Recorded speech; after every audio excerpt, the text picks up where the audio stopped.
Steve Mathis, Racer X Films here in Indianapolis. The injured Chad Reed, thanks for joining us. Not going to talk too much about your injury and everything else. We've covered all that, but new role for you. Picked up Dean Wilson, team manager. We talked during the week. You said that Dean had going fast on your practice track, but now you, manager, headset on. Do you come back and start yelling at him? What's your philosophy? I'm owner. Davo's manager. He's not here this weekend, but for me, I don't want anything to do with manager, even if I was retired. I mean, yeah, short story, I think Dino, like I said this week, he's been riding awesome. I think he's clearly, I think he's on a good bike. I think from the riding that I saw this week in the lap times, he was as fast as me, on par with me, and it's just a matter of going out there and doing it on race weekend. And we got a gnarly track tonight. It's tough.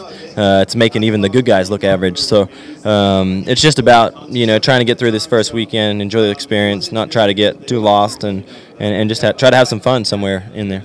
Well, 2 practices down here at Indy. So when you go back to the truck, you're watching film with Dean. Are you like, I don't know, dude, I just pin it right there? Like, what kind of advice do you give a guy like that who's on your bike and you want to see him do well? Like, what specifically are you telling him as a team owner? For me, the first thing we did is, they made a few tweaks to the bike, during the week, and basically we've undone that, and he's on my bike, so literally all my settings. So having a good idea and an understanding of the bike, I mean, spending months and months on it and testing things and being able to be on the outside looking in. I feel as a rider, one of my strengths is being able to see the weaknesses of the bike and other riders, and so I kind of basically made up a plan, and I told him, like, hey, we're going to change the bike. Don't worry about what we're changing. We're just going to change the bike. And he felt much more comfortable in the second one, and we'll just try to keep doing that, try to chip away with that and get him a little more comfortable and faster. And but as far as, I mean, the fact that I've been out there and been successful, I don't think that changes anything. I mean, Dean and a good friends to the point where I don't feel like it's new to him to be around me.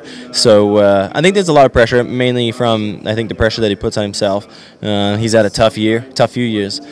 So I think he really wants to take this opportunity and obviously turn it into something real positive and put himself in a position where this is his normal, whether it be our race team or any 450 race team. So I just hope for him, as a friend, that he does real well, takes advantage of it, and has fun.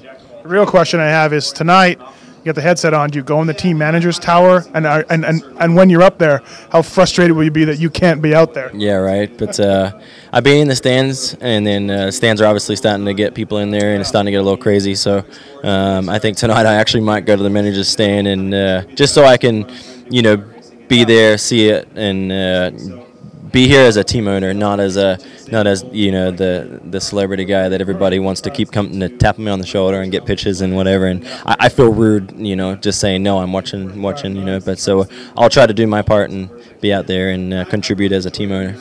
Unfortunately for Chad Reed, a little bit different hat he's wearing this weekend. Should be interesting to see. For more, check out supercrossonline.com.